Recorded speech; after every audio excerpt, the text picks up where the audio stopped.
Hey everybody, this is D Hunter, bringing you another action figure review. Today, we're going to look at the McFarlane DC Multiverse, The Flash. This is The Flash from CW's Arrowverse, the Flash TV show. I've wanted to have a Flash TV figure to go alongside my Arrow TV figure for a long time now. He's way overdue. I ordered this figure from GameStop. It was in stock. They're charging $5 more than retail, which is annoying, but you know what? Screw it, went ahead and pulled the trigger, and here he is. So let's go and check out the packaging. As you can see at the top, 22 moving parts, McFarlane toys, ages 12 plus, DC Multiverse, The Flash. Here he is in the package. He comes with a few Speed Force effects, a display stand, and a collector's card. One side of the package, The Flash from the Flash TV show. Other side simply says The Flash. The bottom got a bunch of credits, and there is a barcode in case that helps anybody. And on the back side, here's the Flash posed up. So with no further ado, let's open him up. Alright, now that we got this figure out of the package, here he is with all of his accessories laid out. He does come with 3 Speed Force effects, a display stand, and a collector's card. But before we take a look at those, let's talk about and check out the actual figure. So this is Flash from the TV show. It's part of CW's Arrowverse. His real name is Barry Allen, and he's played by Gustin. This is the second figure McFarlane has made from CW's Arrowverse. They made Arrow in the first assortment of McFarlane figures 2.5 years ago. It's about time they gave a Flash to pair up with him, so let's take a look. First thoughts looking at him, pretty thin, pretty tall, kind of lanky, but Gustin is a pretty thin actor. Starting with his face here, looks like no side eyes. So far so good. Kind of has sort of a half grin there. There is some texturing on top of his mask. Not the entire thing. Pretty well done. He's got the lightning bolts on the side of his head. Profile looks pretty good, like Gustin. Lightning bolt in the middle, sculpted on. He's got this sort of rubber overlay on top of his torso. Gold belt, some gold lines going through him. Double jointed elbows, double jointed knees. Now something extremely cool about this guy, they got rid of those wrist balls. They always looked hideous. This new style of articulation is much more seamless, looks a whole lot better, and it actually seems to function pretty good.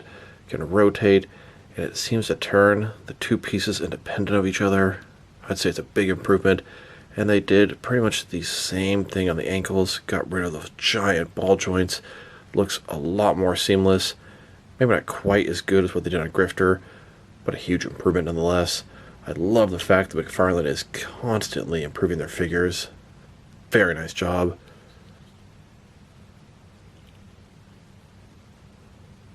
And just a closer look at his face and head sculpt. Not bad at all.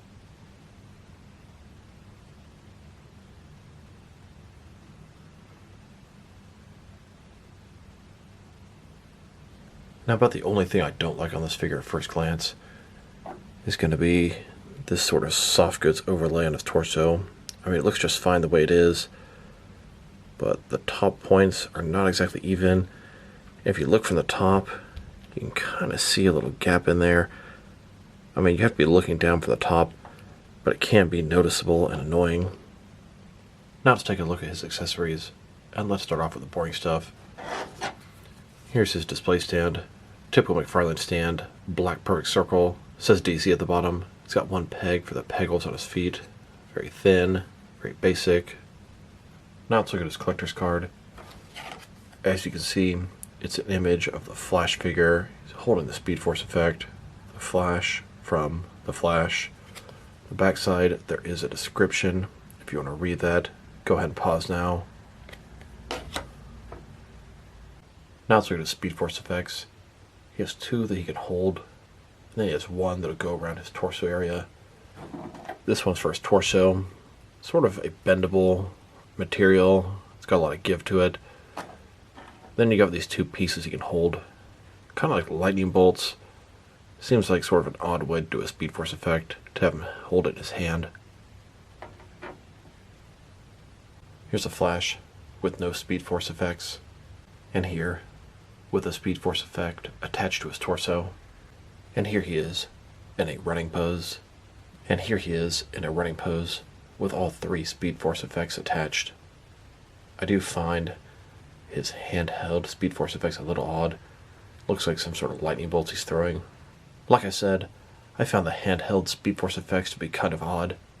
They look like lightning bolts somebody would throw. They would work great for a character like Maxi Zeus here, one of my Batman rogues, but I don't believe the Flash ever threw any lightning bolts or Speed Force effects in the TV show. Now that we've taken a pretty good look at both the figure and his accessories, now let's check out his height. From bottom to the top of his head, he's standing at about 7.25 inches tall, which is going to translate to about 18.5 centimeters. Now let's check out his articulation. Starting with his head here, of course, you can rotate from side to side. You can look up about that far, down about that far. Pretty good. Get you into some nice running poses with the head up. Shoulders on a ball joint, goes out about 90 degrees, up, down, around, all that good stuff. He's got a butterfly joint between his shoulder and chest area, increasing the range of motion. Bicep cut below that.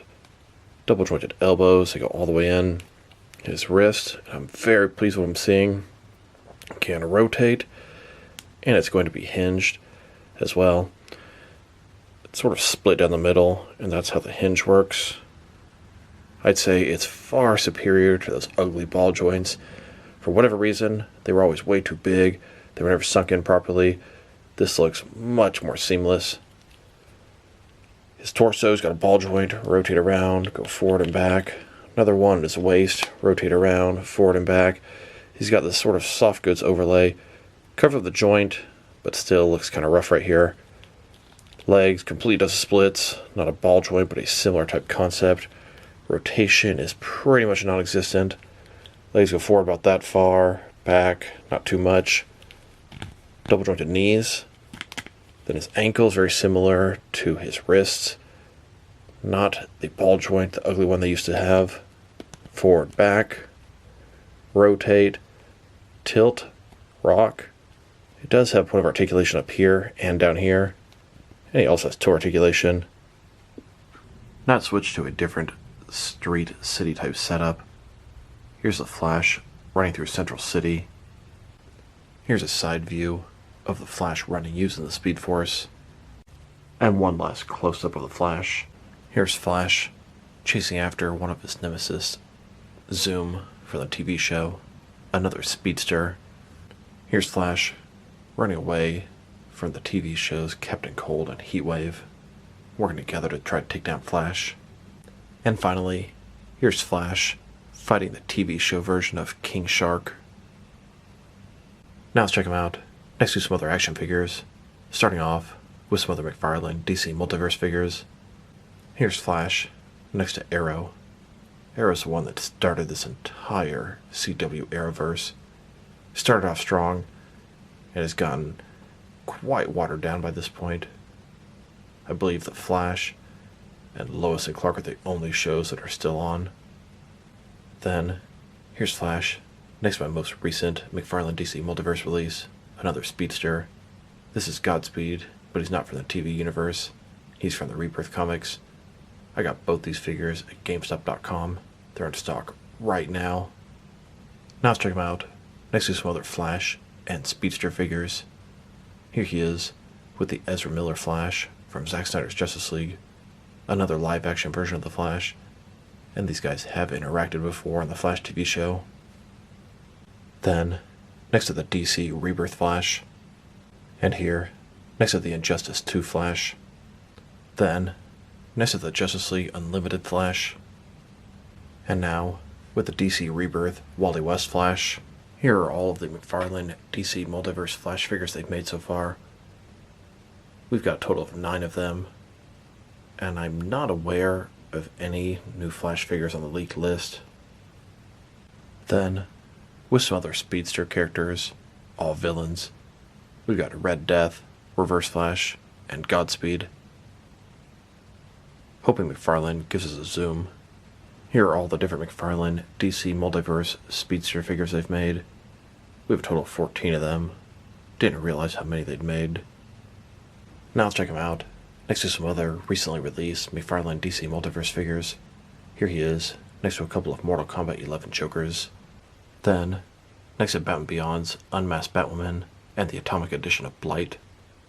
And here he is, next to the Future State Batman and Dark Detective. Then, with the Rebirth Batman and the Infinite Frontier Robin. And here he is, next to Ultraman and the Zur-En-Arrh Batman. Here's Flash, next to the Rebirth Martian Manhunter and the Lois and Clark Black Suit Superman. Then, next to the Justice League Endless Winter Aquaman and the Death of the Family Joker. And here, next to Rebirth's Reverse Flash and Wally West Flash. Then, with the gold label, Todd McFarlane designed Wonder Woman and the all-gold Anti-Crisis Wonder Woman. Here's Flash, with the Infinite Frontier Grifter and the Rebirth Godspeed. Now, here's Flash, next to some recent McFarlane video game figures. We have the Arkham Knight, and Injustice 2's Green Arrow and Reverse Flash. Here's Flash, next to a couple of recently released McFarlane DC Multiverse Mega figures, Titan Joker and Clayface. Then, next to the Batman 3 Joker's Wave. Then, with the Gotham Knights figures. Here's this TV Flash, next to McFarlane's The Batman Collection. Then, next to the Batman The Dark Knight Returns Collect-to-Build a Horse Wave. And finally, next to the Justice League Endless Winter Collect-to-Build a Frost King Wave. Now let's check him out, next to some other Flash figures. Here he is, with all the different McFarlane Flash figures. Then, next to a Noble Toys Bendy Figure Flash. Here he is, next to the DC Direct TV show Flash figures. Considerably smaller than the McFarlane version, but pretty nicely detailed. Then, next to all my other DC Direct and DC Collectibles Flash figures. Here he is, next to the Mattel DC Multiverse TV show Flash. Way softer than McFarlane's version. Then, next to all my different Mattel Flash figures. Here's my entire collection of 6 and 7 inch Flash action figures. Now let's check him out, next to some other Speed Force characters. Here he is, next to a couple of Kid Flash figures. Then, next to some Reverse Flash figures. And here, with a couple of Zoom figures. Then, next to a couple of Red Death figures. And finally, next to Godspeed. Now let's check out Flash, with some other Flash TV show figures. Here are the Mattel Flash TV show figures that I have. We've got Zoom, King Shark, and Reverse Flash. They scale up a little too small with McFarlane TV Flash, except for King Shark, who actually fits in pretty nicely. And here, with my DC Direct TV Flash figures, Heatwave, Captain Cold, Zoom, and Kid Flash. Now let's check them out, next to some action figures from different various companies, to see how he fits in, both scale and style-wise, in case you want to know which lines you can mix him with. Since he's a McFarlane figure, they're typically the 7-inch scale. I'm going to start off my comparisons with some of the large action figure lines I collect, and work my way smaller. But first, we're going to check him out with some of his McFarlane Toys brothers. In front of you are 5 different action figure lines, all from McFarlane Toys, all 7-inch scale. Then, next to some more McFarlane Toys, these are from different various video game properties. And now, next to some Jack-specific wrestling figures, and here he is, next to some DST or Diamond Select toys. Then, with some DC Direct and DC Collectibles figures, and here, with some NECA figures. Then, with some Mattel wrestling figures, and now, with some Jazzwares AEW wrestlers. And here he is, next to some Mezco 112 collective figures. Then, next to some Mattel DC Universe Classics and Multiverse figures. And here he is, with some Mafex figures. Then, with some Hasbro Marvel Legends. And here he is, with some SH Figure Arts action figures. And finally, next to some Jazzwares Fortnite figures. Overall, this is a really nice Flash figure. I'm happy McFarlane is finally digging back into the CW Arrowverse. I've wanted a Flash figure to go alongside Arrow for a long time. I think the likeness is decent, sculpt and paint job are excellent, accessories are pretty cool, although I'm a little confused about the lightning bolt speed force effects that he holds. I like his articulation. The improvements on the ankles and wrists are absolutely fantastic. I expect this to be the norm moving forward. If I were to rate this figure, I'm going to give him a very solid 8 out of 10. Enjoy him quite a bit. Think it looks good. So this is D Hunter. Thank you guys for watching this video. If you liked the video, press like below. If you have anything you want to say with the video, add it in the comment section. If you want to see additional action figure reviews from me, press subscribe. I do appreciate when you do that. Once again, this is D Hunter. Thank you guys for watching this video, and I'll talk to you guys real soon.